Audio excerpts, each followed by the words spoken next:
እኔ ታሪካዊ ክርስትናን ከቤተ እምነት አንጻር አላይም። ምናልባት ከአንተ ጋር አውርተን ስለማናውቅ ሊሆን ይችላል። ግን እኔ ጥያቄ አሁን መጽሐፍ ቅዱስን ሴንተሩ መልእክታችን በተለይ አዲስ ኪዳን እንበለው የድነት ጉዳይ ነው። ኦኬ፣ የድነት ጉዳይ ነው። ድነት መዳን እኔ በእምነት ብቻ የሚለው ትምህርት አስረግጬ ማመን አማኝ ነኝ። ስለዚህ መጽሐፈ ጦቢትን ሳነብ ደግሞ ምጽዋት ከሞት ያድናል የሚል ደግሞ በግልጽ ምዕራፍ 12 ቁጥር 9 ላይ ይጠቀሳል። ስለዚህ በዚህ ብቻ ልጥለው እችላለሁ። ለምን ትጥያለሽ? ለምን አንቺ የምጥልበት ምክንያት ድነት በምጽዋት ነው እንዴ? ቆይ ምጽዋት ከሞት ያድናል? የትኛው ሞት ነው የሚያድነው? እስኪ ያስረዳኝ። አዎ ያድናል። ቆይ አንዴ በደንብ አድርገሽ ስሚኛ። እንዴ ከአንቺ ከፕሮቴስታንት አሁን እኮ ይሄ እኮ ነው መሰረታዊ ችግር። ከፕሮቴስታንት አስተምህሮ ጋር የማይስማማ ከሆነ መጽሐፍ ቅዱስን የእግዚአብሔርን ቃል እንደዚህ ለመጣል በጣም ይደፍራሉ ብዙ ሰዎች። ይሄ በጣም አደገኛ ነው። እንዴ ምጽዋት እንደምታድን ምጽዋት ሊያድን እንደሚችል አሁን ምጽዋት ያድናል ሲባል ምን እያልን ነው ከተባለ ከሞት ወደ ህይወት የመጣ ነው ምጽዋት ሰተን ነው እያልን አይደለም። ግን መጽሐፍ ሲናገር ምን ይላል? አንቺ ያልሽው መጽሐፈ ምሳሌ ላይ ለድሃ የሚሰጥ ይላል። ለማን ያበድራል ይላል? እስቲ ንገሪኝ። ለድሃ የሚሰጥ ለማን ያበድራል ተብሏል? ንገሪኝ። ድጋሙ እስቲ ድጋሙ ለድሃ የሚሰጥ ለማን ያበድራል? ለእግዚአብሔር አበደረ ነው የሚለው። የምር ለእግዚአብሔር ያበድራል? ለድሃ ስለሰጠሽ እግዚአብሔርን እያበደርሽው ነው? ኖ እንደዛ ማለት አይደለም። እና ታዲያ ዋጋው በእግዚአብሔር ዘንድ ይታሰባል ነው። ከዛ ውጭ ሌላ መልእክት አለው? ታዲያ ይሄ እኮ ነው ብድር ማለት። ታዲያ አበድሯል ማለት አይደለም ትያለሽ? እንዴ አበድሯል። ግን ከሞት ያድናል ስል ከየትኛው ሞት ነው የሚያድነው? እሱን ንገረኝ። እሱን እኮ ነው የምልሽ። ይኸው እግዚአብሔር ከምንም ይታደጋል፣ ከሞትም ይታደጋል፣ ከምንም ይታደጋል። በእግዚአብሔር ዘንድ እንደ ብድር ሆኖ ከተቆጠረልሽ እግዚአብሔር ያንን ይዞ አንቺን ደግሞ ሊባርክ ይችላል። በተለያየ መንገድ ሊረዳሽ ይችላል። ከሞትም ሊያድንሽ ይችላል። እሱን እግዚአብሔር ነው የሚያውቀው። ስለዛ ከዛ አንጻር ልንረዳው እንችላለን። ገና ለገና ከፕሮቴስታንት ስለዚህ ብዙ የመዳኛ መንገድ አለ ማለት ነው። በምጽዋት መንገድ ከሞት ልድን እችላለሁ። ኦኬ ይቅርታ ስለ ድምፁ ምን አልሽኝ? እስቲ ምንድነው? አንዴ ድገሚ። ይቅርታ በርከት ምናምን ብያለሁ አላልኩም። ምን ያህል መች ነው እንደዛ የሚልበትን ቦታ አሳየኝ። ከጦቢት ላይ በርከት አድርጋችሁ ስትሰጡ ቤተሰቦቻችሁን ታድናላችሁ ያለበትን ቦታ አሳየኝ። አሁን የራስሽን ሀሳብ መጨመር ጀመርሽ። ለምን መውጫ የለም? የለም። እንደዛ አይደለም ሀሳቡ፣ እንደዛ አይደለም።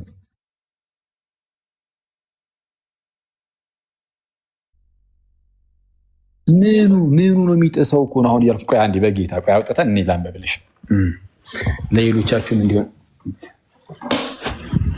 በጣም እኮ ነው የሚገርመው። በቃ ከፕሮቴስታንት ትምህርት ጋር ከተቃወመ እንኳን ለእኛ ለመጽሐፍ ቅዱስ ማትራሩ። እሺ እንሂድ አንዴ።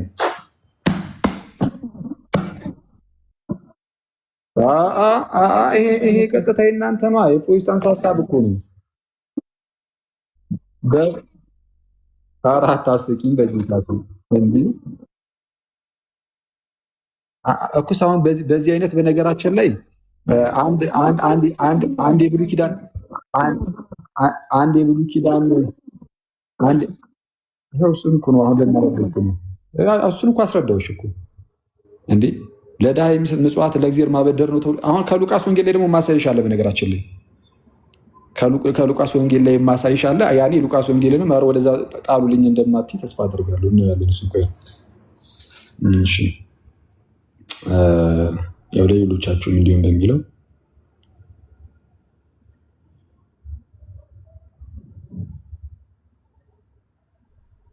ኦኬ እሺ ጦቢት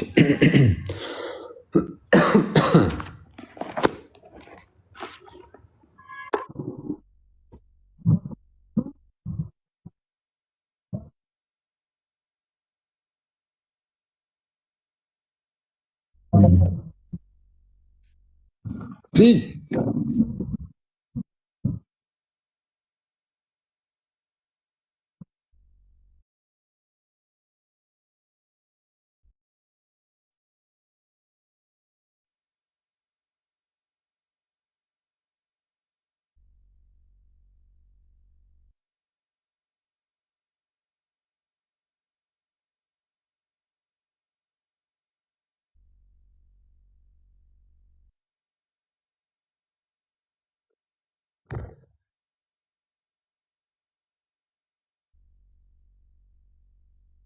ይሰማል።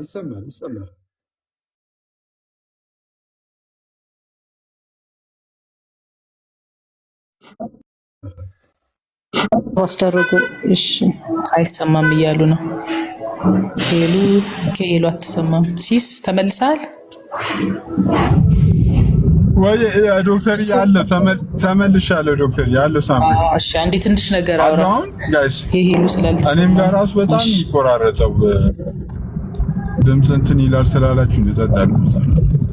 እሺ እንዲህ ይላል ተመልከቱ። እሺ ቀጣ ሙሉ እንደውም ከዛም በደንብ ሻል ያለ ነገር ስለሆነ ማለት ነው። ምጽዋት ከሞት ታድናለች። ይህን የሚናገረው ስለምንድን ነው? ቀደም ብሎ ከአመፅ ምን እንደሚያስከትል እየተናገረ በጽድቅ መመላለሱ መልካም እንደሆነ እየተናገረ ከመጣ በኋላ ኦኬ እሺ አንደምናችሁ ቆይ እንደሚያለስን በልና እሺ እንዲህ ይላል። ቀደመ ቅዱስ አትናቴዎስ ከጠቀሰውን ጀመርና ቁጥር 7 የመንግስትን ምስጢር ሊሰውሩት የእግዚአብሔርን ስራ ግን በክብር ሊገልጡት ይገባልና መከራም እንዳታገኛችሁ በጎ ስራን ስሯት። ተመልከቱ፣ መከራም እንዳታገኛችሁ ምን አድርጉ? በጎ ስራን ስሯት። በጎ ስራን ስሯት። በጎ ስራን ስሯት። ጸሎት ከጾም ወይም ደግሞ አንዳንድ ዘሩ ጸሎት ከሰላም ይላል ከምጽዋትና ከጽድቅ ጋር መልካም ነው። ከብዙ የአመፅ ገንዘብ ጥቂት የእውነት ገንዘብ ይሻላል። ወርቅንም ከማድለብ ምጽዋት መስጠት ይሻላል። ወርቅንም ከማድለብ ምጽዋት መስጠት ይሻላል። የተቸገሩትን መጎብኘት ማለት መልካም ስራን መስራት። ቀደም ጀምሮ ስለ በጎ መስራት እያወራ ስለሆነ ምጽዋት ከሞት ታድናለች። ምጽዋት ከሞት ያድናል። እንዲህ ያለ በጎ ምግባር አሳይሻለሁ። በነገራችን ላይ ከመጽሐፍ ቅዱስ ላይ እንዴት በጎ ምግባር፣ በጎ ስራ፣ መልካም ስራ እንዴት ከሞት እንደሚያድን አሳይሻለሁ። ኢቨን ከሐዲስ ኪዳን ምጽዋት ከሞት ታድናለች፣ ከኃጢአትም ሁሉ ታነጻለች እና ጽድቅንና ምጽዋትን የሚያደርጉም ሁሉ ለራሳቸው ሕይወትን ይሞላሉ። ጽድቅንና ምጽዋትን የሚያደርጉም ሁሉ ለራሳቸው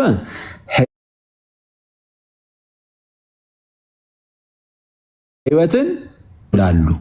የሚበድሉ ግን ሕይወታቸውን ይጠሏታል። አሁን በምጽዋት ድህነት ይገኛል እየተባለ አሁን ተመልከቱ። ፕሮቴስታንቱ ገና ለገና ይህንን ስለማይቀበል መጽሐፍ ቅዱስ አይደለም ይህንን የማይቀበል መጽሐፍ ቅዱስ ይኸው በቃ አለ እንግዲህ መጽሐፍ ቅዱስ ነው ብለውናል።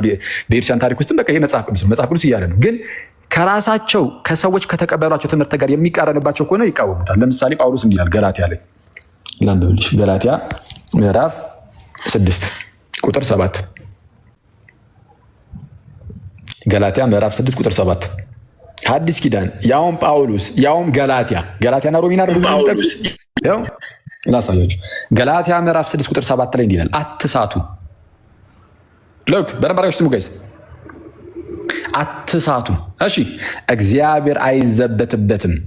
ሰው የሚዘራውን ሁሉ ያንኑ ደግሞ ያጭዳልና። እንዴ ሰው የሚዘራውን ነው የሚያጭደው? አዎ። ምንድን ነው የሚዘራው? ምንድን ነው የሚያጭደው? እስቲ ከሚታጨደውን ጀምራ ምን ለማጨድ ነው? የሚታጨደውን ስናውቅ ስለሚዘራው እናወራለና። ምን የሚታጨደው? የሚታጨደው ምን እንደሆነ ስሙ። በገዛ ስጋው የሚዘራ ይልና ከስጋ መበስበስን ያጭዳል። አሁን መበስበስ ይታጨዳል። አንድ ሁለተኛ፣ በመንፈስ ግን የሚዘራው ከመንፈስ የዘላለም ሕይወትን ያጭዳል። አሃ ሁለት የሚታጨድ ነገር አለ። በደንብ አድርጋችሁ ስሙ ጋይስ፣ በደንብ አድርጋችሁ ስሙ ፕሊዝ። ሁለት የሚታጨዱ ነገሮች አሉ። አንደኛው መበስበስ ይታጨዳል፣ ዘላለማዊ ሞት ማለት ነው። ሁለተኛው ደግሞ የዘላለም ሕይወት ይታጨዳል። ሁለት የሚታጨዱ ነገሮች አሉ። ሰው ደግሞ የሚያጭደው ምን ያደረገው ነው ብሏል? የዘራውን። የዘላለም ሕይወትን እኛ ማጨድ እንችላለን ዘርተን? መጽሐፉ አለ። እንዴት ነው የምንዘራው? መልካም ስራን መስራት። በመንፈስ መዝራት ማለት መልካም ስራን መስራት ነው። ማስረጃ ትፈልጋላችሁ? ቀጣዩን ጥቅስ ማንበብ ነው። ምን ችግር አለው?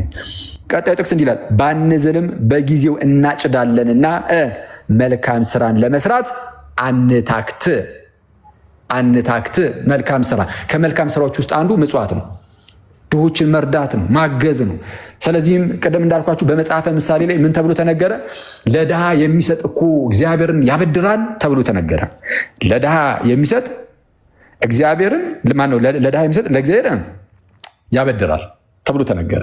ስለዚህ ከመልካም ስራዎች ውስጥ አንዱ ከመልካም ስራዎች ውስጥ አንዱ ምጽዋት ነውና ይሄው የዘላለም ሕይወት ራሱ ሊታጨድ ይችላል። ምን በማድረግ መልካም ስራን በመስራት ለምሳሌ ከዛ ውስጥ አንዱ ምጽዋት ነው። ይሄው መጽሐፍ ቅዱስ እኮ ግልጽ ነው። ገና ለገና ከእናንተ ትምህርት ጋር እስከ ተጣርሷልና መጽሐፍ ቅዱስን እያወጣችሁ መቁረጥ አስፈላጊ ነው ወይ?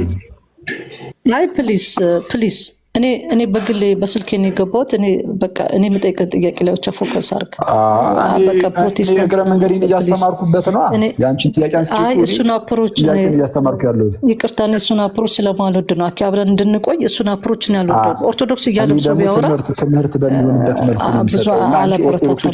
እንዴ ኦርቶዶክሶች ብለሽ እኮ ነው የጠየቅሽኝ። እናንተ እንደ የተቀበላችሁት ብለሽ ነው የጠየቅሽኝ። አይደለም እኔ ጥያቄ ነው የጠየቅኩ እኮ እሱን ነው እኔ አይደለም እኔ ትምህርት ነው የጠየቅኩ። መጽሐፉን ይኸውልህ ይቅርታ፣ አንተ ስታወራ እኮ ሰምቻለሁ። እኔ ትምህርት ነው የጠየቅኩ፣ መጽሐፍ ቅዱሳዊ ጥያቄ ነው የጠየቅኩ። ስለዚህ መጽሐፍ ቅዱሳዊ መጽሐፉ ስለምትቀበሉት ነው የጠየቅኩ። አሁን እንቀበለዋለን ብለሃል። ደግሞ 80 መጽሐፍ ቅዱስ ላይ ሳነብ ያገኘሁት መጽሐፍ ነው። ይህ መጽሐፍ እኔ ከቻትጂፒቲ ላይ አይደለም ያገኘሁት። ስለዚህ መጽሐፍ ቅዱስ ክፍሉን አንስቼ ነው የጠየቅኩ። ስለዚህ ከድነት አንጻር ከክርስቶስ የድነት አንጻር ምጽዋት ከሞት ያድናል ወይ ደግሞ የኃጢአትን ሁሉ ያነጻል የሚል የጦቢትን መጽሐፍ ጥቅስ አንስቼ ነው እየጠየቅኩ ያለሁት። ስለዚህ አንተ አሁን እያነሳልኝ ያለው ገላትያን ነው። ኦኬ ገላትያን አነሳልኝና የስጋ ስራ ማለት በስጋ የሚዘራ ይላል። ኦኬ ሰው በስጋ የሚዘራውን በስጋ በምድር ላይ መበስበስን እንደሚያጭድ ይናገራል። አዎ ይናገራል። ግን ከዚህ ክፍል ጋር እንዴት ልታገናኘው እንደፈለግ አልገባኝም። እኔ እየጠየቅኩ ያለሁት መሰረታዊ የድነት ትምህርት ነው እየጠየቅኩ ያለሁት። ሰው በስጋው ስለሚዘራው አይደለም እያነሳው ያለሁት። ሰው በስጋው ለሚዘራው ያጭዳል። አዎ ያጭዳል። በምድር ያጭዳል፣ በሰማይ ያጭዳል። ነገር ግን ከድነት ትምህርት አንጻር ለምሳሌ አሁን የሚያጭደው ምንድን ነው? ምጽዋት በራሱ እኮ አምላክ አይደለም አይደል? ምጽዋት በራሱ አምላክ ነው እንዴ? የሚያጭደው ምንድን ነው እንዴ? በስጋ በሽታን ያጭዳል፣ በስጋ በሽታን ያጭዳል፣ ሞትን ያጭዳል አይልም። በስጋ ማጨድ ማኪት ነው ደግሞ ይሄን የተማርሽው። ቆይ አንዴ በስጋ ማጨድ እኮ አይደለም የተባለው። በስጋ መበስበስን ያጭዳል የሚል አላነበብክም? ይኸውልሽ በስጋ የሚዘራ ይላል። እንደዛ ብሎ የሚጀምረው እኮ በስጋ የሚዘራ ከዛ በኋላ በስጋ ያጭዳል ሳይሆን ከስጋ ሚኒንግ በስጋ በዘራው ምክንያት ከስጋ ምን ማለት ነው? እስቲ አሁን ያው አንድ ነገር እኮ እያወራን ነው አይደለም? በፍጹም መበስበስን ነው የሚያጭደው። ከመበስበስ ውጭ ተነግሯል። የዘራው በስጋው ነው አይደለም? የዘራው በስጋው ነው አይደለ? በስጋ መዝራት ምንድን ነው? በስጋ መዝራትማ ማለት ኃጢአት፣ አመፅ፣ አለመታዘዝ፣ አለማመን ብላ ብዙ ነገር። የስጋ ፈቃድን ያው ዘው ገላትያ ላይ የስጋ ፍሬና የስጋ ስራና የመንፈስ ቅዱስ ፍሬ ይላል። የስጋ ስራ እኮ ዘው ተገልጿል ገላትያ። የስጋ ፈቃድን አውዱ ላይ ቆመን ማውራት ያለብናል። ትክክል ነው። ስለዚህ የስጋ ፈቃድን የሚፈጽሙ ምን ነው የሚያጭዱት?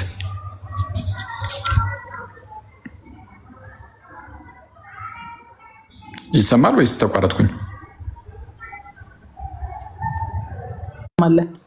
ትሰማለህ? አይ አንቺ ነሽ ተቋረጥሻለሽ እኮ ሄሉ። የስጋ ፈቃድን የሚፈጽሙ ምንድን ነው የሚያጭዱት?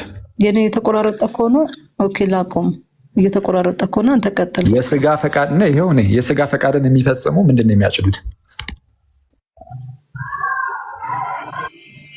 በስጋቸው የሚያጭዳሉ፣ በሰማይም ያጭዳሉ። ምንድን ነው ቅጣት እኮ አለው። በደል እዛው ጥቅስ ላይ ሆነሽ ንገሪኝ እስቲ ምንድን ነው የሚያጭዱት? እዛው ጥቅስ ላይ የሚለው ነገሩ ከስጋ መበስበስን ያጭዳሉ ይላል። መበስበስ ማለት በስጋ ሞትንም ጭምር አፈር ላይ መግባትንም ጭምር። ዘላለማዊ ሞትን የሚያመለክት ነው አይደለም? ሁለቱንም ያመለክታል። ምን ኩስ ሌላማ ምን አለ? ምን ማለት ከዘላለም ሞት ውጭ ምን ነው የሚያመለክተው? ከዘላለም ሞት ውጭ በምድር ላይ በሽታን ይጎናጸፋሉ፣ በሽታን ይጎናጸፋሉ፣ የሞራል ውድቀት ይጎናጸፋሉ። ታዲያ በስጋ ምን ማለት ነው? እዚህ ላይ አይልም እንዴ? ከስጋ መበስበስን ያጭዳል ነው የሚለው። ህመምን ያጭዳል አላል። ህመምንማ ጳውሎስ ራሱም እኮ ሲታመም ነበር። አይ በስጋ መበስበስን ያጭዳል ምን ማለት ነው? በስጋ የሚታጨድ ሌላ ነገር አለ? አንዴ አሁን እኮ በስጋ የሚታጨድ አይልም፣ ከስጋ የሚታጨድ ነው የሚለው። አሁን ቃሉን በስነ ስርዓት እያልሻለሁ ምን ማለት ነው? እሺ ከስጋ የሚታጨድ ምን ማለት ነው? እኮ እሱን እኮ ነው እያልኩሽ ያለሁት። አንዴ ተረጋጊ። እሺ አሁን መሰረታዊ ችግር ምንድን ነው? ይሄ በጣም ይቅርታል። ፕሮቴስታንትን አትጠራካልሽኝ አልችልም። ለምን ከተባለ ትምህርት ነው እየተሰጠ ያለው። ትምህርት እየተሰጠ ስለሆነ እኔ እዚህ ጋር መጥቼ ከአንቺ ጋር ብቻ የሆነ ባኪን ፎርዝ አድርጌ ወጥቼ ክርስቲያን ወንድመቶቼን አልጠቅም ከሆነ ለእኔ ጉንጭ አልፋና አድካሚ ነገር ይሆንብኛል እና ኢንቬን ነው የሚሆነው። ራሱ ነገርየው ዝም ብሎ ከንቱ ይሆንብኛል። እንዳይሆንብኝ ለትምህርት እንዲሆን አድርጌ እናንተን ግን ማትሉትን እንደምትሉ አስመስዬ በማስቀመጥ ሳይሆን ካለው እውነት አንጻር አድርጌ ላስረዳ። በፕሮቴስታንት ውስጥ ለምሳሌ ሁሉም ባይሆንም ማለት ነው በብዙዎች ዘንድ ምን አይነት ትምህርት ይሰጣል? በቃ ክርስቲያን ኮንክ ህመም ሊነካ አይገባም፣ ድህነት ሊነካ አይገባም ምናምን የሚባል ነገር አለ አይደል? የብልጽግና ወንጌል ተብሎ እና ህመም ከመጣብህ ምናምን በቃ ኃጢአት ስለሰራ ለዛ እግዚአብሔር እየቀጣህ አይነት ነገር የሚመስል ነገር ነው። አሁን እህታችንም ኃጢአት ስለሰራ በህመም ነው የሚቀጣው ትለኛለች። በጣም የሚያስቀው ይሄ በጣም ፈኒ ነው። በጣም ቅዱሳን አባቶች፣ ቅዱሳን እናቶች በህመም ሊሰቃዩ ይችላሉ። ቅዱስ ጳውሎስ ለዚህ አንዱ ምሳሌያችን ነው። እና ህመም መምጣቱ ለኃጢአት ቅጣት ሆኖ የሚመጣ አይደለም ነሰሰርልኝ። እዚህ ላይ የተቀመጠው በተለይ ደግሞ ገላትያ ምዕራፍ 6 ላይ ገላትያ ምዕራፍ 6 ላይ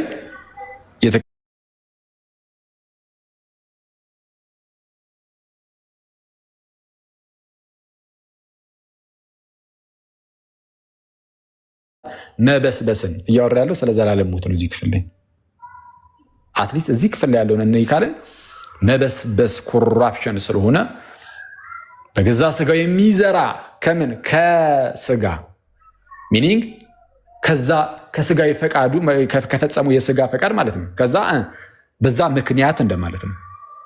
በዛም ምክንያት ምንን ያጭዳል? መበስበስን። በመንፈስ ግን የሚዘራ ማለት የመንፈስ ፈቃድን የሚፈጽም እንደ መንፈስ ፈቃድ የሚመላለስ ማለት ነው። ከመንፈስ ማለትም ልክ ከላይ ከስጋ ሲባል ከስጋዊ ስራዎቹ እንደተባለ ሁሉ ከመንፈስ ሲባልም እንደ መንፈስ ፈቃድ ከተመላለሰባቸው መልካም ስራዎች ማለት ነው። ከዛ ከመልካም ስራ ማለት ነው። ከመልካም ስራ ምንን ያጭዳል? የዘላለምን ሕይወት ያጭዳል። በጣም ይሄ ለፕሮቴስታንቶች ራስ ምታት ነው። የዘላለም ሕይወት ከመልካም ስራ ይታጨዳል የሚለው ትምህርት እንዲህ ስለ መልካም ስራ እያወራ አይደለም እንዳትሉ ቀጣዩን ጥቅሱት። ባንዝልም በጊዜው እናጭዳለን እና ባንዝልም በጊዜው ምን እንላለን? እናጭዳለን ይላል። እናጭዳለን እና መልካም ስራን ለመስራት አንታክት። ምን ለማድረግ? መልካም ስራን ለመስራት አንተ ከመልካም ስራ የዘላለም ሕይወት መታጨድ። አሁን ይሄ ምን ማለት ነው የሚለውን እናብራራዋለን። እንዴት ግን ለብዙዎች ግን እንዴት ያለ ራስ መታት የሆነ ነገርን ጳውሎስ እንደሚናገር እኛ ጳውሎስ ካለን አሜን ብለን ነው የምንቀበለው። ኦኬ ጳውሎስ ሆይ ከመልካም ስራ የዘላለም ሕይወት ይታጨዳል። አዎ በቃ አሜን እንቀበላለን። ጳውሎስ መምህራችን ሰው ምን ማለት ነው ከተባለ አንድ ሰው በጌታ በኢየሱስ ክርስቶስ ስራ ይድናል። ይድናል። ከሞት ወደ ህይወት ይመጣል። ከሞት ወደ ህይወት ከመጣ በኋላ ክርስቲያናዊ የሆነ እንደ ብርሃን የሆነ አመላለስን በመመላለስ የተቀበለውን የዘላለም ሕይወት ፍጻሜ ላይ ያደርሳል ማለት ነው። ወይም ፍጽምናው ይሰጠዋል፣ ፍጹም ይሆንለታል። እርሱ ልክ ጴጥሮስ እንደተናገረው ነው። በጎ ነገርን ማድረግ እንዳለብን ይናገርና ወደ እግዚአብሔር መንግስት በምልአት መግባት ይሰጣችኋል ይላል። ወደ እግዚአብሔር መንግስት በምልአት መግባት ይሰጣችኋል ብሎ እንደተናገረው ይሄ ወደ ምልአትነት የማደግ ጉዳይ ነው። ወደ ፉልነሱ የማደግ ጉዳይ። ስለዚህ የዘላለም ሕይወት እናጭዳለን ማለት ወደ እግዚአብሔር መንግስት በምልአት እንገባለን። ቆይ አንዴ ከዚህ ከመልካም ስራዎች ውስጥ ደግሞ አንዱ ምንድን ነው? ምጽዋት መስጠት። ከመልካም ስራዎች ውስጥ አንዱ ምጽዋትን መስጠት ነውና ምጽዋት መስጠት የዘላለም ሕይወትን እንድናጭድ ያደርጋል ቢባል ወይም የዘላለም ሕይወት ማጨድ እኮ ከሞት መዳን ማለት እኮ ነው። ሌላ አዲስ ነገር እኮ የለውም። ከሞት ያድናል ቢል ፍጹም ክርስቲያናዊ እንደሆነ ልብ ልንለው ይገባል። ሉቃስ ወንጌል ምዕራፍ 1 ቁጥር 33 ላይ ጌታችንና መድኃኒታችን ኢየሱስ እንዲህ ሲል ይመሰክራል። ምን ይላል? ያላችሁን ሽጡ ምጽዋትም ስጡ። ስለ ምጽዋት እኮ ብዙ ነው የተነገረው ጋይስ። እኛ አንዱ ቀር ላደረግነው እንጂ ዝም ብላችሁ በመንገድ ላይ ስትሄዱ ምን ስትሉም የሆነ ሰው ሲጠይቃችሁ ትንሽም ብር ትሁን ከፍቅር የተነሳ ያለ ፍቅር አይደለም። እንዲህ ያለው ቻሪቲ ማለት ይሄ ምንድነው? ከፍቅር የተነሳ የሆነ አልምስ ጊቪንግ ያስፈልጋል፣ ምጽዋት ያስፈልጋል። ከፍቅር የተነሳ ወዳችሁት ያንን ሰው ማለት ነው። እና ጌታ ምን አለ? ያላችሁን ሽጡ ምጽዋትም ስጡ፣ ሌባ በማይቀርብበት ብልም በማያጠፋበት በሰማያት የማያልቅ መዝገብ የሚሆኑትን የማያረጁትንም ኮረጆች ለራሳችሁ አድርጉ። እግዚአብሔር በሰማይ የሚሰጠን ታላቅ የሆነ የዘላለም ሕይወት አለ። ታላቅ የሆነ መዝገብ ነው። ይህ እንዲህ ምጽዋትን ስጡና የማያልቅ ነገር ይሰጣችኋል። እዚህ ምድር ላይ ብቻ አታከማችሁ ነው። ቀጣይ ያለ ኑሮ አላችሁ። የቀጣዩ ኑሯችሁን አሰናዱ ነው። እዚህ ያለውን ምድር ላይ ያለውን ዝም ብላችሁ ቤት በቤት ላይ እየደራረባችሁ ብቻ ምድራዊ ኑሯችሁን መገንባት ማሰናዳት ሳይሆን የሰማዩን ኑሯችሁን ደግሞ አሰናዱ እንጂ ነው እንጂ ይህንን እኮ የተናገረው እኮ አክሊል አይደለም። ጌታችንና መድኃኒታችን ራሱ ኢየሱስ እኮ ነው። ኢቨን ያኛውን ሰውዬ ምን ነበር ያለው ጌታ ኢየሱስ? ፍጹም ልትሆን ብትወድ ምን አድርግ ነበር ያለው? ያለህን ሸጠህ ለድሆች ስጥ እኮ ነው ያለው። ከዛስ መዝገብ በሰማያት ታገኛለህ እኮ ነው ብሎ ሲናገር የምናየው። መዝገብ በሰማያት ታገኛለህ ያለህን ሸጠህ ብትሰጥ። ስለዚህ አሁን ወደ ጳውሎስ ይህን ነገር ይዘን ወደ ጳውሎስ ስንመልሰው ጳውሎስ እንደተናገረው ምንድነው? በመንፈስ የሚዘራ ከመንፈስ የዘላለምን ሕይወት ያጭዳል። በአንዝርም በጊዜው እናጨዳለንና መልካም ስራን ለመስራት አንታክትሩ እንደተናገረው መልካም ስራን መስራት የዘላለም ሕይወትን ለማጨድ ይጠቅማል። ምጽዋት ከሞት ታድናለች ተብሎ መነገሩ ክርስቲያናዊ ነው። ግን እና ፕሮቴስታንቶች ግን ከራሳቸው ትምህርት ጋር ስለሚጣረስባቸው ማለት ነው አውጥቶ ቆርጠውታል። በእንደነዚህ ምክንያቶች ናቸው ብዙዎቹን ከካቶሊክ ቤተክርስቲያን ውስጥ አስወግደው ለመውጣት የሞከሩት። በነገራችን ላይ ሌሎችንም መጽሐፈ መቃብያን ምናምን ማየት ይቻላል። በተለይ ከቅዱሳን ምልጃ ጋር በተያዘ የሚሆን ምንም ይሁን በቃ እነሱ መጽሐፍ ቅዱስ አይደሉም እያሉ እየጣሉ ነው ይጡት እና ለእግዚአብሔር ቃል ያራሩ አይነት ሰዎች ናቸው ብዬ አስባለሁ። ይህ ከታላቅ ይቅርታ ጋር ለእግዚአብሔር ቃል ሰማሁና እኔም ትንሽ እድል ይሰጣል። ፕሊዝ ቀጥይ። እሺ ቴንኪው በጣም ሲስ እንግዲህ ለእኔም ጊዜ ትሰጠኛለህ ብዬ ተስፋ አደርጋለሁ። አንደኛ እሺ አኬ አሁን ያለውን ሰምተናል። ማንም ሰው ሃይማኖታዊ ትምህርት ሲያስተምር በልበ ሰፊነት የመስማት ችግር የለብኝም፣ ሰምቻለሁ። ነገር ግን አንዳንድ ጊዜ የሚጣረሱ ነገሮችን ደግሞ ሲነሱ ዝም ብዬ ላልፍ አልችልም። ለምሳሌ መጽሐፈ ጦቢት ያነሳውበት ምክንያት ምጽዋት ከሞት ያድናል ከኃጢአትም ሁሉ ያነጻል የሚል ሀሳብም መልእክትም ስላለው ነው። ለእኔ ምጽዋት መጽሐፍ ቅዱስ ያስረዳኝ አንድ ነገር ነው። አንደኛ ምጽዋት አምላክ አዳኝ ሊሆን አይችልም። ነገር ግን ሰዎች በእግዚአብሔር ፊት የሚያቀርቧቸው በረከቶች ናቸው ወይም ደግሞ መልካም ተግባሮች ናቸው ብሎ ነው መጽሐፍ ቅዱስ ሲያስተምር ያየሁት። አንድ እንድንበት ዘንድ ከሰማይ በታች የተሰጠን ስም አንድ አለን የሚለው አዳኝ አንድ ጌታ ነው። ስለዚህ ሰው ሊድን የሚችለው ከሞትም ከኃጢአትም ሊነጻ የሚችለው በክርስቶስ የመስቀል ስራ ብቻና ብቻ ነው ብዬ አምናለሁ። መጽሐፍ ቅዱስ የሚያስተምረኝ ይሄ ስለሆነ ማለት ነው። ስለዚህ የመዳንን ትምህርትና ሰዎች በመልካም ምግባራቸው በእግዚአብሔር ፊት እግዚአብሔር ሊያስቆጥርላቸው የሚችላቸው ምግባራቸውን ከድነት እኩል ማስቀመጥ መጽሐፍ ቅዱሳዊ ትምህርት ነው ብዬ አላምንም። እኔ በግሌ ማለት ነው አላምንም። ከዚህ አንጻር መጽሐፈ ጦቢትን ልቀበል አልችልም። አንኳር የመጽሐፍ ቅዱስ ትምህርትን የሚመታ ነው ብዬ እማምን ነኝ። አንድ ስለዚህ ምጽዋትን ከዚህ ያለፈ ትምህርት አለው ብዬ አላምንም። ምጽዋትን ከገላትያ መጽሐፍ ላይ አርገክ አሁን ስታስረዳን ነበረ አኬ ሀሳብህን ባከብር፣ ግን የማልቀበላቸው ነገሮች አሉ። መጽሐፍ ቅዱስ ገላትያን መጽሐፍ ምዕራፍ 5 ቁጥር 16 ላይ የሚያነሳው ነገር አለ። እንግዲህ በመንፈስ ኑሮ ላለው ነው የሚለው። የስጋ ምኞትን ግን አትፈጽሙ፣ ስጋ በመንፈስ የማይፈልገውን መንፈስን በስጋ ላይ የማይፈልገውን ይመኛልና እነዚህ እርስ በርሳቸው ስለሚጋጩ ነው የሚለው። የሚፈልጉትንም አታደርጉም፣ በመንፈስ ብትኖሩ ግን ከጌታ በታች አይደላችሁም ብሎ የስጋ ስራ ግን ግልጽ ነው ብሎ በግልጽ ያስቀመጠው ነገር አለ። የስጋ ስራ ብሎ አስቀምጧል። ስለዚህ ዝሙት፣ ርኩሰት፣ መዳራት፣ ጣዖት ማምለክ፣ መዋር፣ ጥል፣ ክርክር እያለ የጠቀሳቸው የመጽሐፍ ቅዱስ ሀሳቦች አሉ። ስለዚህ የገላትያ መጽሐፍ መልእክት አውድ በጣም ምጽዋትን በከፍተኛ ሁኔታ ለማስተማር የተቀመጠበት ሀሳብ ነው ስንል ከድነት ጋር አያይዞ አስቀምጠዋል። ይሄ መልካምን ፍሬ ከማፍራት አንጻር ሰው በስጋው ቢዘራ ደግሞ በስጋ መበስበስን ያጭዳል፣ የስጋ ስራም እነዚህ ናቸው ብሎ ሰው በምድር ላይ የሚሰራቸው ተግባራቶቹ እንደሆነ በግልጽ የተቀመጠበት የመጽሐፍ ቅዱስ ሀሳብ ነው። አንድ ሰው በምድር ላይ ሲኖር ራሱን እንዴት መጠበቅ እንዳለበት ያስቀምጣል። ህይወቱን እንዴት በተግባር መግለጥ እንዳለበት ክርስትናውን ያስቀምጣል። ስለዚህ ለምን አምጥተክ እዚህ ጋር እንደሰፋኸው አልገባኝም፣ ባጭሩ አልገባኝም። ምክንያቱም ዋና የድነትን ትምህርት የሚመታ ነገር ነው ይሄ። በቃ አንድ ሰው የኃጢአትን ስርየት ሊያደርግ የሚችል ሰውን ከኃጢአት ሊያነጻ የሚችል ኢየሱስ ክርስቶስ ብቻ ነው። ከሞት ሊያድን የሚችል ይሄ ብቻ ነው። ሰው በምጽዋቱና ባቀረበው ነገር በእግዚአብሔር ፊት ተቀባይነት እንዲያገኝ መታዘዙ እንዲቀበልለት እንዲሰማለት የሚያደርገውን ምጽዋት ኃጢአትን ያስተሰርይለታል ብሎ ማስተማር እኔ ይህ መጽሐፍ ቅዱሳዊ ትምህርት ነው ብዬ ነው የማምነው።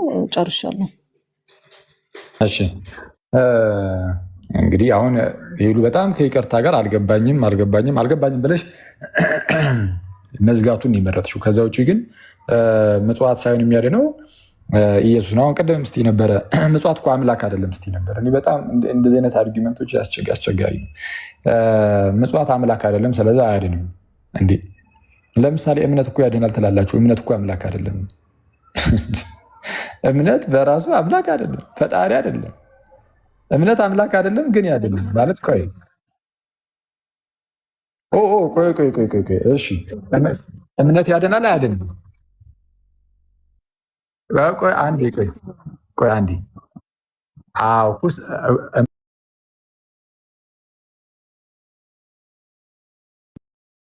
እሱ ላይ አይደለም እየገባ ያሉት። እምነት ያድናል ወይስ አያድንም? ይህን መልሽልኝ ቀጥታ። እምነት ያድናል ወይስ አያድንም? ይኸውልህ እምነት ነገር እንድናይ ያልተረዳነው ነገር አስረግጠን እንድንረዳ የሚያደርግ ምሳሌ ነው። እሱን አይደለም እኔ የጠየኩሽ። እምነት ያድናል አያድንም? እንዲ አሁንም አትሰማም እያሉ ነው። ሲሱ አሁንም አንድ ያወራ ሲስ አንዴ አሁንም ድምፅ አሰማና እንደ ቅድሙ እንዲሰማ ጋይስ አለው እስቲ ያለው ካለው እስቲ አንድ አውሪ እስቲ ሄሉ ዝም ብለሽ ድምፅ አሰማ። አዎ አለሽ ብሩስ ሲሱ እንትነክ እስኪ ድምፅህን አሰማ። ከታች አይሰማም እያሉ ነው። አሁን ይሰማል። ቅድም ያነሷቸውን ሀሳቦች ካልተሰማ ውይይቱ ምንም ትርጉም የለውም። አሁን አለች። ቅድም እኔ የተናገርኩት ተሰምቷል? ከታች ያላችሁ ምልክት እኔ ተሰምቷችኋል? ቅድም አሁን ሲሲ አሁን ብታደርገው ችግር የለውም። እሺ እምነት ያድናል አያድንም? ይሉ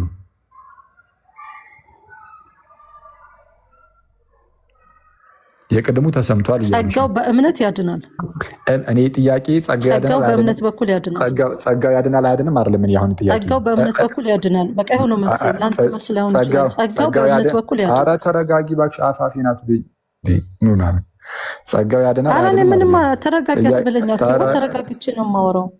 ደግሞ አለው ሄሉ ይሄ ተረጋጊ። ምክንያቱም ጸጋው በእምነት በኩል ያድናል። በኢየሱስ እሺ ቀጥላለሁ። ቀጥል። አጠገብሽ አንድ ሰው ኖሮ ወይ ደግሞ ልክ እኔ ሳወራ አብሽን ቢይዝልኝ ደስ ይለኛል። አለበለዚያ አንሰማማ። እኔም ሳወራ እኩል ከኔ ጋር የምታወሪ ከሆነ አስቸጋሪ ይሆናል። ጥያቄ ግልጽ ነው። እምነት ያድናል አያድንም? በነገራችን ላይ ገስ ፕሮቴስታንቶች ለዚህ መልስ እያጡ ነው ማለት ነው። አሁን እምነት ያድናል አያድንም ለሚለው ጥያቄ መልስ እያጡ ነው፣ ቀጥተኛ መልስ። እኔም ጠይቁኝ ያድናል እላችኋለሁ። ልክ ጥምቀት ያድናል አያድንም ስትሉኝ ያድናል ብዬ እንደምመልሰው አክቹዋሊ ጴጥሮስም ጥምቀት ያድናል ብሎ እንደተናገረው ማለት ነው። እምነትንም እኔ ያድናል ብዬ በግልጽ እናገራለሁ በልበ ሙሉነት። አሁን ፕሮቴስታንቶች እምነት ያድናል አያድንም ተብሎ ሲጠየቁ ራሱ ይህንን ራሱ በቀጥታ መመለስ እየፈሩ ነው። አሁን ቀጥታ መልስ ካለሽ መልሺ። እምነት ያድናል አያድንም? ወይም በቀጥታ አልመልስም ይህንን ብለሽ ከዛ በኋላ በእምነት በኩል ጥያቄ ልክ አይደለማ። በእምነት በኩል እንደሱ ካረከው አዎ። ስለዛ እምነት ያድናል ተብሎ አይነገርም። ስለዛ እምነት ያድናል ተብሎ አይነገርም ማለት ነው። በእምነት በኩል ጸጋው በእምነት በኩል ያድናል። ለምንድን ነው ቀጥታ ማትናገሪው? እምነት ያድናል ወይስ አያድንም የሚለው ላይ ይኸው ቀጥታ የተናገርኩት ጸጋው ያድናል። በእምነት በኩል ማለት ጸጋው ነው የሚያድነው። አይ መጽሐፍ ቅዱስ የሚለው ነው የምናገረው። ቆይ አንዴ ኖ ጸጋው በእምነት በኩል ያድናል። እምነት መሳሪያ ነው አልኩህ። እምነት መሳሪያ ነው። የሚሰማሽ ከሆነ ይሉ እምነት መሳሪያ ነው እንደምትሉ እኮ አውቃለሁ። አክቹዋሊ ለእኛ እምነት መሳሪያ ብቻ አይደለም፣ ግን መሳሪያነትም ነገርም እንዳለው ደግሞ እናምናለን። የመሳሪያነት ሮልም እንዳለው ማለት ነው። መሳሪያ ብቻ አይደለም እኛ ጋር፣ ግን የመሳሪያነት ሮልም እንዳለው እኮ እናውቃለን። ግን ከዛ አንጻር አሁን መሳሪያ ከመሆኑ አንጻርም ይሁን እምነት ግን ያድናል ብላችሁ ትናገራላችሁ አትናገሩ?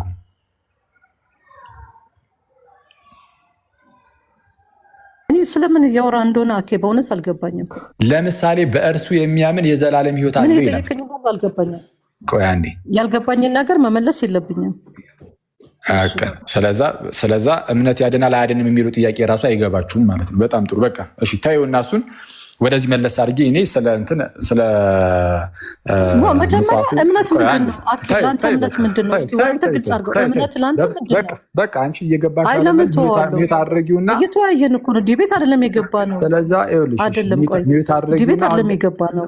እየተወያየን ነው አይደለ? ስለዚህ ይኸውልህ ቆይ አይደለም አንዴ ፕሊስ ሚዩት አድርጊውና ፕሊስ አንዴ ትጨርሳለህ። አይሰማሽም እንዴ? ችግር የለውም። እኔ ስወጣም እኮ ትጨርሳለህ። ሚዩት አድርጊው እንዴ ይሰማኛል። እንግባባ መጀመሪያ ከሆነ እንደሚሰማሽ እርግጠኛ እንሆንና ሚዩት አድርጊው።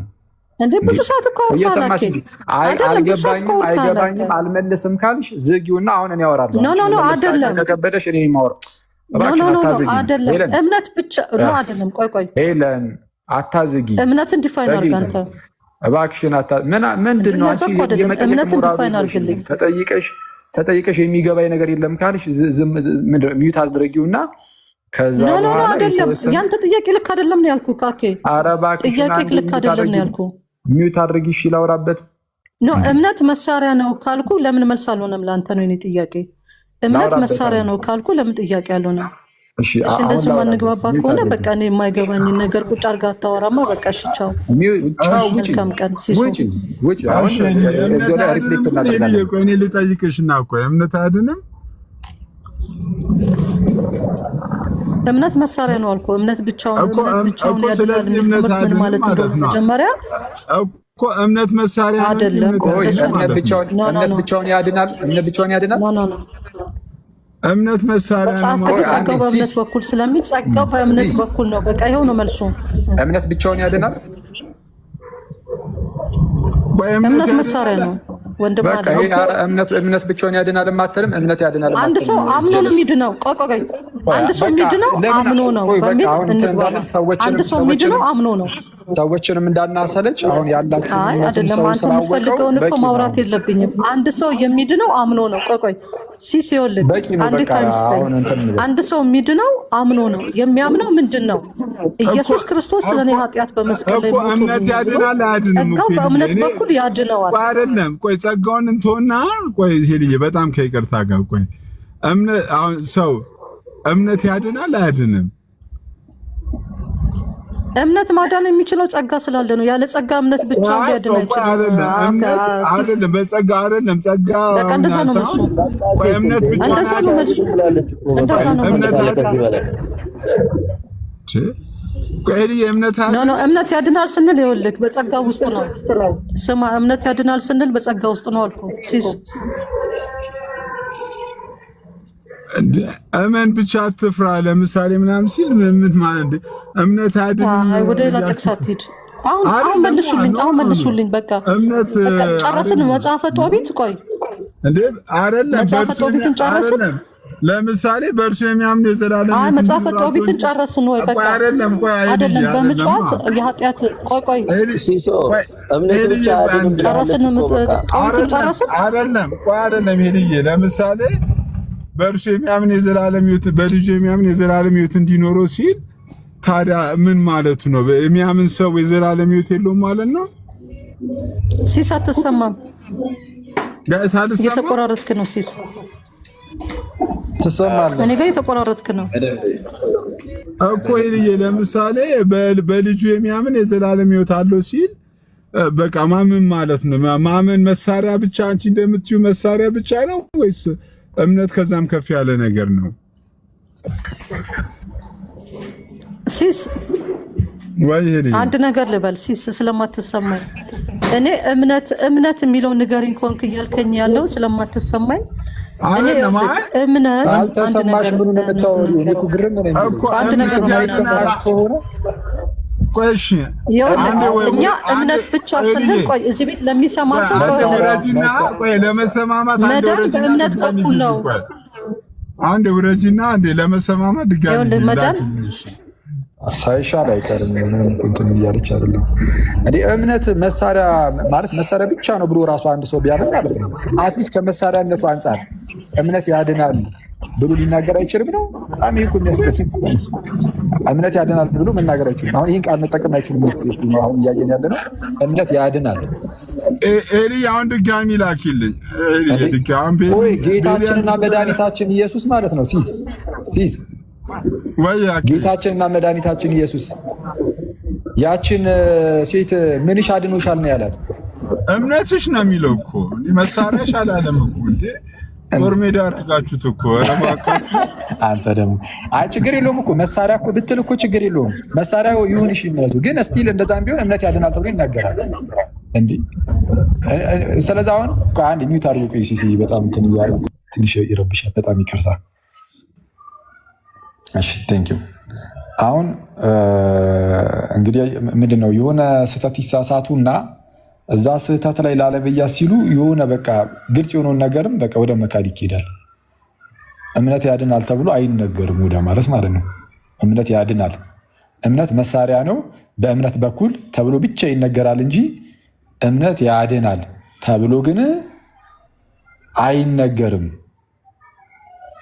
ያለው ተመልሰሻል። ሄሉ ጥቁር ነው አንቺ ሄሉ የሙሉ ወንጌል የማስተማሪያው የእምነት መግለጫ ላይ ማለት ነው በእምነት እንደሚጸደቅ ይናገራል። በእምነት የመጽደቅ የክርስቲያን ስነ መለኮት ትምህርት ከሁሉ በላይ የላቀና የመጀመሪያውን ስፍራ የያዘ የእውነት ትምህርት ነው ይላል። በእምነት መጽደቅ። ስለዚህ ይነገራል በእነሱ ዞሮ ግን እንዴት ነው የሚለው ሲባል አሁን እኮ እሷ የምትለው ደግሞ ምንድነው አሁን በእምነት መጽደቅን የሚለው ስለዛ ያው በእምነት በኩል ስለ መጽደቅ ብቻ ይወራል እንጂ እምነት ያጸድቃል ተብሎ ግን አይወራም ነው የእሱ ሀሳብ። አይ ቲንክ እምነት ያጸድቃል አይባልም ከተባለም በእምነት በኩል የመጽደቅ አይነት ነገር እንጂ እምነት ግን እምነት ተብሎ ግን ይሄ ነገር ለእምነት ግን ቀጥታ አይነገርም አይነት ነገር ነው። ስለ ጸጋ ምናምን አልተወራም። ትክክል ነው። አሁን እኮ እሺ ጸጋው ነው የሚያድነው ወይስ እግዚአብሔር ነው የሚል ጥያቄ ሲነሳ ደግሞ ምን ሊሆን ነው? ጸጋ ስጦታ ነው ከማን ሆነ? ከእግዚአብሔር። ያንን ስጦታ በእምነት እንቀበላለን፣ ከዛስ እንድናለን። ከዚህ አንጻር እምነት ራሱ ማለት ነው ምንድነው ያድነናል ተብሎ ሊነገር ይችላል ነው። ልክ እንዴት ማለት ነው? አሁን ቅድም ለሲስም እንዳልኩት ያቺ ደም የሚፈሳት ሴት አልነበረች? የጌታችንን ልብሱን ጫፍ እንደዛ ዳሳ የዳነችው ማለት ነው። በቃ እንደው ልብሱን የዳሰሱ እንደሆነ እድናለሁ ያለችው ማለት ማቴዎስ ወንጌል ምዕራፍ 9 ላይ ያለችው ጌታ ወደ ኢያኢሮስ ልጅ እሷን ከሞት ሊያስነሳ በሚሄድበት ወቅት ላይ መንገድ ላይ ያገኛት ሴት ናት። እሷ እንደምታስታውሱት ጋይዝ እና በቃ እሷ ምን አለች? እንደው ልብሱን ከዳሰስኩትማ እድናለሁ ብላ አሰበች። ስለዚህ አሰሰች። ከ12 ዓመት ጀምሮ በቃ ወደ 12 ዓመት ያህል ደም ይፈሳት የነበረች ሴት ናት። የልብሱን ጫፍ ዳሰሰችው። ከዛ ጌታ ኢየሱስም ዞር ብሎ ምን አላት? ልጄ ሆይ አይዞሽ፣ እምነትሽ እሺ አድኖሻል። ግልጽ አይደለም ነው? እምነትሽ አድኖሻል። እምነት ያድናል። ይህንን የመጽሐፍ ቅዱስ እውነታ የካዱት ለምንድን ነው? ይህንን የመጽሐፍ ቅዱስ እውነታ አሁን እምነት ያድናል የሚለውን ግልጽ የሆነውን የመጽሐፍ ቅዱስ እውነታ ይህን ቃሉ በራሱ አሁን እምነት ያድናል ስለተባለ ክርስቶስ አያድንም ማለት አይደለም። ክርስቶስን ያዳናት ግን ክርስቶስ ያዳናት ስላመነች ነው። ስለዚህም እምነትሽ አድኖሻል ተብሎ ሊነገርላት ይችላል። ይኸው ጌታ እኮ ነው ያለው። ኢየሱስ ተሳስቷል፣ እናንተን ነው የምናምነው። በቃ ጌታ ተሳሳተ ነው ይህንን ቃል በመጠቀሙ። ኢየሱስ ይህንን ቃል በመጠቀሙ ተሳሳተ? አልተሳሳተም። እምነትሽ አድኖሻል፣ እምነት ያድናል። ይኸው ሰው እምነት ያድናል። ከምን አንጻር? እግዚአብሔር ነፃ ስጦታውን ይሰጠናል። የድህነትን ሲሰጥ እኛ ደግሞ በእምነት እንቀበላለን። ሰው ከዛ አንጻር እኛም ስለምናምን ለመዳን ማለት ነው ለመዳን እኛም ስለምናምን እምነት ያድናል ተብሎ ሊነገር ይችላል። ከዚህ አንጻር ማለት ነው እና ጤናማ ነው። ወይም ደግሞ አምነን ደግሞ መጠመቅ አለብን አይደለ?